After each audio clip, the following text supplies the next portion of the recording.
Imagine having the world at your feet, an empire that spans continents, armies at your command, and absolute power in your hands. Now, imagine choosing to turn away from it all. Crazy, right? But that's exactly what Marcus Aurelius did. He was the emperor who, in a world obsessed with power, chose a different path. Instead of ruling others, he mastered the art of ruling himself. Today, we'll dive deep into how Marcus Aurelius, the most powerful man of his time, became the emperor who refused to rule. While others craved power and glory, Marcus was different. He was the last of Rome's 5 good emperors. But what made him truly remarkable wasn't just his leadership, it was his mindset.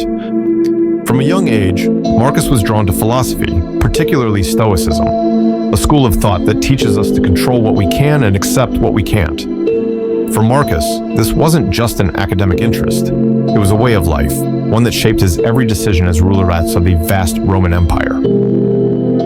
So, what is Stoicism, and why did it captivate an emperor? At its core, Stoicism teaches us that true power isn't about controlling the world around us, it's about controlling ourselves. The Stoics believe that our happiness depends not on external circumstances, but on our inner resilience.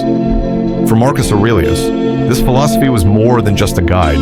It was his armor against the challenges of ruling an empire. His personal writings, which we now know as meditations, reveal a man who constantly reminded himself to stay grounded, to keep his emotions in check, and to focus on what truly mattered: virtue, wisdom, and inner peace. At the same time. Here's where it gets really interesting. Despite being the ruler of the known world, Marcus Aurelius was an emperor who in many ways refused to rule, at least not in the way you'd expect. He didn't seek to expand his empire through endless wars or indulge in the luxuries of his position. Instead, he saw power as a responsibility, a heavy burden that required self-discipline and wisdom. Marcus knew that the real battle wasn't fought on the battlefield, it was fought within. He once wrote, "You have power over your mind, not outside events. Realize this, and you will find strength." Think about that for a second. The most powerful man in the world believed that the only power worth having was over himself.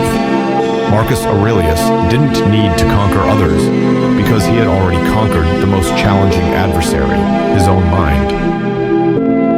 So what can we learn from Marcus Aurelius today?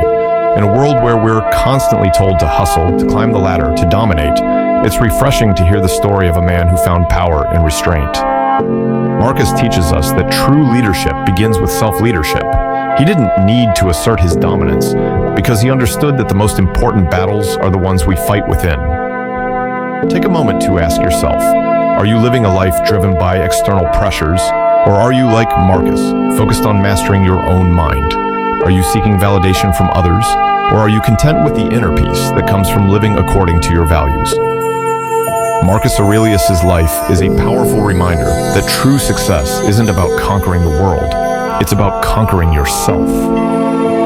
Marcus Aurelius was an emperor, yes, but more importantly, he was a philosopher, a man who understood that true power doesn't come from ruling others, it comes from ruling oneself.